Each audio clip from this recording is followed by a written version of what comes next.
And everybody has a different talent. And the reason we're all so messed up is because you're looking at everybody else's talent. Yeah. And wishing you had some of their talent. All the energy that you spend thinking about, wishing about, being jealous of, envious of anybody else is energy that you're not only putting out, it's going to come back to you negatively, but you're taking that away from you.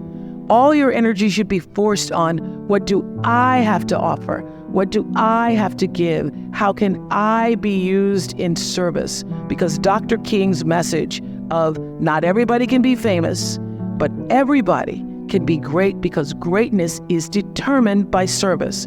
And there is not a job in here that you can do that you don't switch the paradigm to service and not make that job more fulfilling. I don't care what the job is. If you say, if I look at this from, how do I use this in service to something bigger than myself? It no longer becomes a job. It becomes an offering to the world. There is not one thing that has ever happened to you, not one experience, not one encounter, not one crisis, not one joyful thing that hasn't happened just to make you better and help you rise. Every single thing you're calling in, whether you know it or not, when you figure out that you are calling it in, you actually start meditating or praying or doing or having a spiritual practice, which is the number one thing you need if you want to be successful in the world. You need something that gives back and nourishes you, regardless of what you call that. You need to fill your cup so that you can be so full your cup runneth over and you have enough to give to other people. If you don't fill your cup, you end up dried up. You end up tired, exhausted, and don't have enough to give to other people. You end up resentful every time somebody asks you because your cup is empty and now they want some of yours. So your number one job is to fill your cup and make yourself whole. That's your job. And I am now at this stage of my career thinking about how to do that more poignantly and fruitfully. I'm now looking for ways that I can do that to create a level of sustainability within our communities that will go long beyond, my lifetime. Everything you even try to do to me is already done to you. That is not just a rhetorical saying, that is law. That is Newton's third law of motion in physics, which says everything that goes out is coming back. It's just like everything that goes up is coming down, may take it a long time to come down, is coming down. Everything that goes out is coming back, it's coming back. So, to answer the power of manifestation and meditation, what meditation does is sync you up with the source. What meditation does is allows you to literally tap into the power that created you so that you are in alignment with that. And so when you carry that out into the world, everything that you do comes from the center of that alignment that's coming from the source that we call God, we call divine energy, divine intelligence, whatever name you want to give it to, we call life. When you are synced up with life, life just gives to you wherever you are in your life, in your relationships. Every person that you encounter, every experience, the person wants to know, was that okay? Was that okay? And what I started to hear was that what people are really saying is, did you hear me? Did you hear me? And did what I say mean anything to you? And so I started to listen with that in mind, with that intention of validating that you're being here, you're speaking to me, you're taking the time to do this with me is important because you matter. And that's true for everybody who's watching or listening, that every argument that you ever have, every encounter, the person just wants to know, did you hear me? Did you see me? And did I say anything? You will find true success and happiness if you have only one goal. There really is only one, and that is this: to fulfill the highest, most truthful expression of yourself as a human being. You want to max out your humanity. by using your energy to lift yourself up, your family, and the people around you. Theologian Howard Thurman said it best. He said, "Don't ask yourself what the world needs. Ask yourself what makes you come alive, and then go do that. Because what the world needs is people who have come alive." Do you believe that you are worthy of happiness? Do you believe that happiness, success, abundance, comfort, fulfillment, peace, joy, love is a part of your birthright? Is that what you believe? Or do you believe something else? Because you will manifest the life that you believe. I've always known that no matter what my belief is, I'm going to be all right. Empowerment is authority. It is a signed permission slip to actually seize the day. It's the process of getting stronger and more confident and more engaged. And to be empowered is to move through the world without any kind of fear or any kind of apology. And with these gifts comes an even deeper privilege, I believe, and that is the ability to take charge of your own life, to own yourself, and claim your rights. And here's what I know for sure, that to whom much is given, much is expected. And I have been given so much. I've earned it. I've been blessed with it, but I've been given a lot. And that's why I've chosen to use my life to lift other people up. Nobody's journey is seamless or smooth. We all stumble. We all have setbacks. If things go wrong, you hit a dead end, as you will. It's just life's way of saying, time to change course. So ask every failure. This is what I do. Every failure, every crisis, every difficult time, I say, what is this here to teach me? And as soon as you get the lesson, you get to move on. If you really get the lesson, you pass and you don't have to repeat the class. If you don't get the lesson, it shows up wearing another pair of pants or skirt to give you some remedial work. And what I found is that difficulties come when you don't pay attention to life's whisper, because life always whispers to you first. And if you ignore the whisper, sooner or later, you'll get a scream. Whatever you resist persists, but if you ask the right question, not why is this happening, but what is this here to teach me? What is this here to teach me?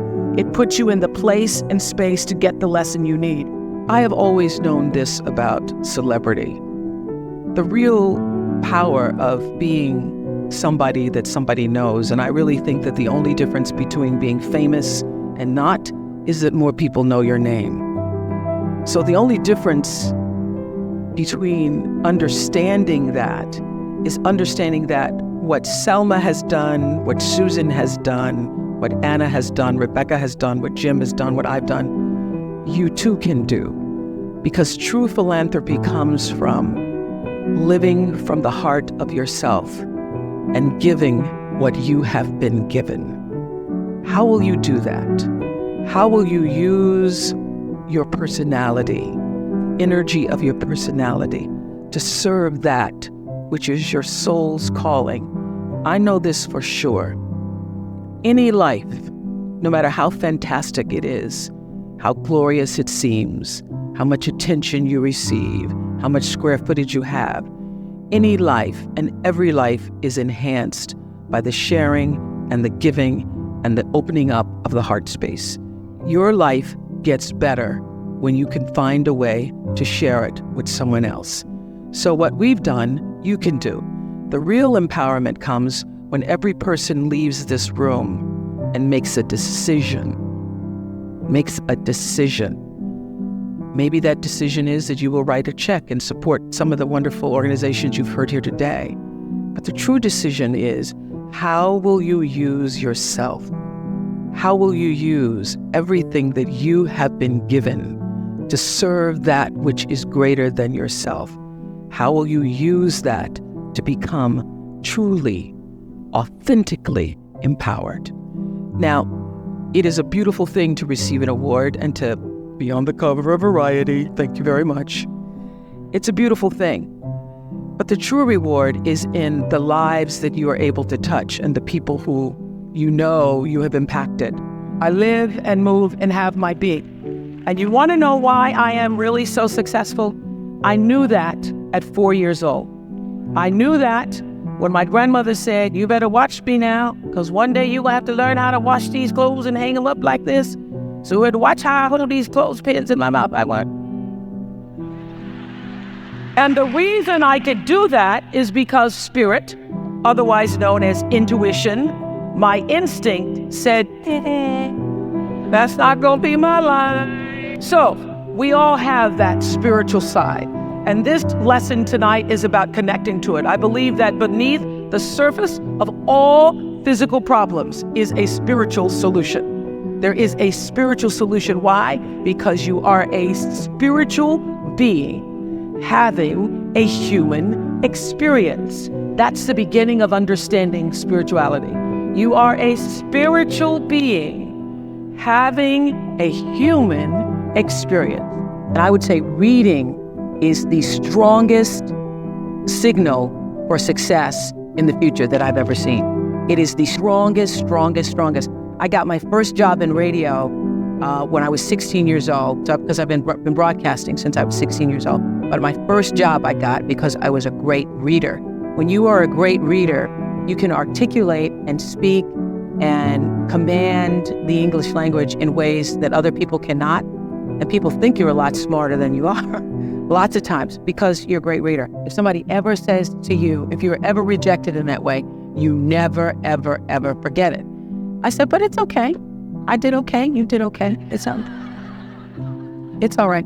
But the answer to your question is, if you can find what is your passion, if you find what you love, you never get tired. Or if you do get tired, you're fueled by the energy of your work. So I believe that what has happened to me is really the beginning of the greater passion to come. But if you find out what you're supposed to do, and you know what you're supposed to do by how it feels. You know, people wait on the voice of God to be the Moses in the burning bush. I think that was only Bible talk, you know, because he doesn't come to burning bushes for people. He comes through your heart. He speaks through your heart, through your feelings. And so you know if you're doing the right thing, if it feels like it's right to you. And when you hit the thing that feels right, when you know it's the right thing, you know it's right because it gives you your juice. And you know it's right because you would do it for nothing. You would do it for nothing and find a way to be able just to do it in order to be able to continue. That's how you know you're doing what you're supposed to be doing. From time to time, you may stumble, fall. You will for sure count on this. No doubt. You will have questions and you will have doubts about your path. But I know this, if you're willing to listen, to be guided by that still small voice that is the GPS within yourself, to find out what makes you come alive, you will be more than okay. You will be happy, you will be successful, and you will make a difference in the world. Many times you will have angst and worry about things and put yourself in a state, like someone said this morning because their phone went off, they were mortified over a phone. I said, really? You will put yourself in a state when the other person really isn't even thinking about you. So learning that I could specifically determine for myself what the boundaries were for me, what I wanted to do, give my money, give my time, give of my service to who I wanted to give it to when I did, that I get to make that decision. And just because you get 100 requests a week doesn't mean you have to try to fulfill all of that. Just because you have all of these demands on your time and on you doesn't mean that you have to say yes. You get to decide because you're the master of your fate. The captain of your soul, as William Ernest Henley said in Invictus. And understanding that really changed the meaning of my life, in that I was no longer driven by what other people wanted me to do, but took charge of my own destiny, making choices based upon what do I feel is the next right move for me. Create a baseline for ourselves that's based on intention. This was around 1989 when I'd read Gary Zukav's book called The Seat of the Soul. And that book was life-changing for me because in it he talked about the power of intention and that cause and effect, what goes out comes back, is determined by your intention. The energy of your intention is what determines your life. Most people don't think about their intention. They just think about what they want to do. Most people don't think about why they want to do it. But what's going to come back to you, the energy that's going to come back to you, is the real why of why you did it.